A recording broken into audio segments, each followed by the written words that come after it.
Bapak, Ibu, saudara-saudari, teman-teman muda yang terkasih. Hari ini kita mendengarkan Injil tentang Yesus yang memberikan kekuatan dan kuasa kepada para murid-Nya untuk menguasai setan-setan, menyembuhkan orang-orang yang sakit, dan mewartakan kerajaan Allah.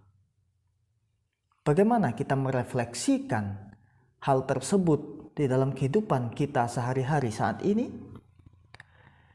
Kita tidak usah muluk-muluk untuk memikirkan bahwa kita diberi kuasa oleh Tuhan, lalu kita akan bisa mengusir setan-setan dari rumah, mengusir setan-setan dari orang yang kesurupan seperti dukun, tukang sihir, dan segala macam. Begitu juga dengan menyembuhkan penyakit-penyakit, dengan memberikan mujizat, engkau sembuh. Tidak usah muluk-muluk memikirkan seperti itu. Mari kita pikirkan dari konteks hidup kita sehari-hari masa sekarang ini. Bapak, Ibu, teman-teman muda yang terkasih, kita semua telah menerima pembaptisan di dalam nama Tuhan, dalam nama Bapa, Putra, dan Roh Kudus. Saat pembaptisan itu, kita menerima Roh Kudus, rahmat Allah yang tinggal di dalam diri kita, yang membebaskan kita dari kuasa-kuasa dosa, kuasa-kuasa kegelapan, yang kemudian menjadikan kita anak-anak Allah.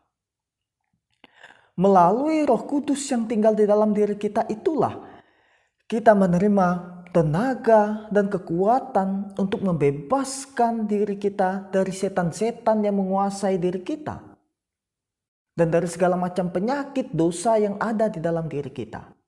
Nah, ketika kita mendengarkan Injil hari ini, Tuhan memberi kuasa kepada murid-Nya untuk untuk menguasai setan-setan dan menyembuhkan segala macam penyakit. Marilah kita pandang dari realitas hidup kita dari pembaptisan itu. Kita menerima rahmat untuk membebaskan diri dari setan-setan, menguasai setan-setan. Seperti yang saya katakan, tidak seperti tukang sihir, tidak seperti dukun, tidak seperti yang memberi mujizat-mujizat yang begitu luar biasa, tapi pertama-tama kuasailah setan yang ada di dalam diri kita sendiri. Setan apa? Setan keberdosaan yang menguasai diri kita selama ini, yang membuat kita hidup jauh dari Tuhan. Kita dimampukan oleh kekuatan Tuhan untuk melawan itu. Susah memang untuk meninggalkan dosa, untuk meninggalkan cara hidup kita yang kotor selama ini.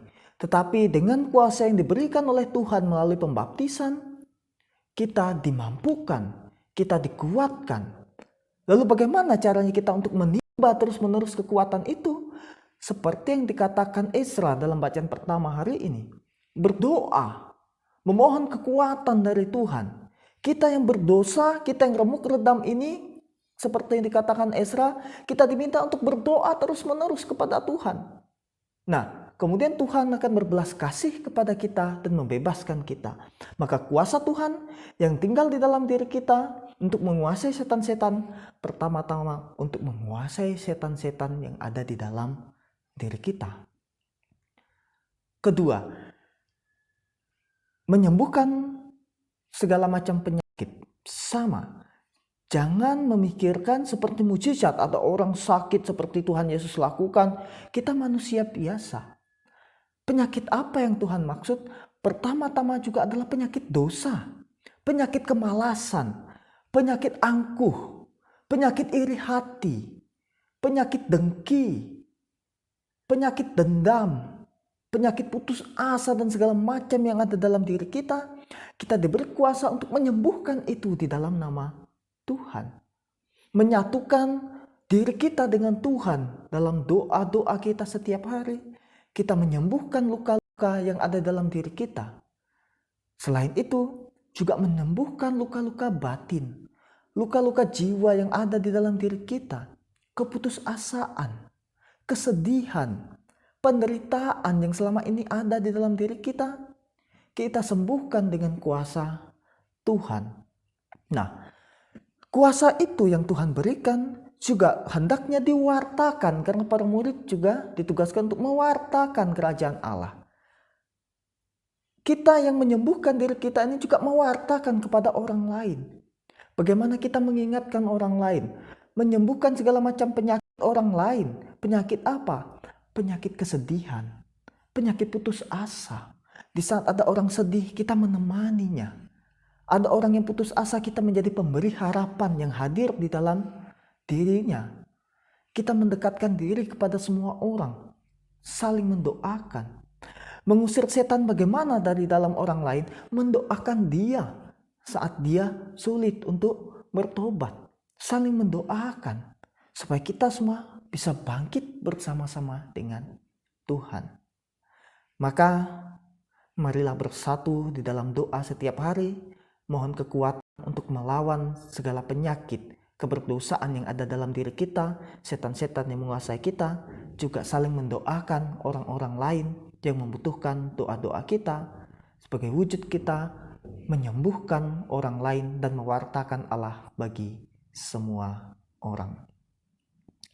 Selamat beraktivitas, Tuhan memberkati, jangan lupa bahagia. Amin.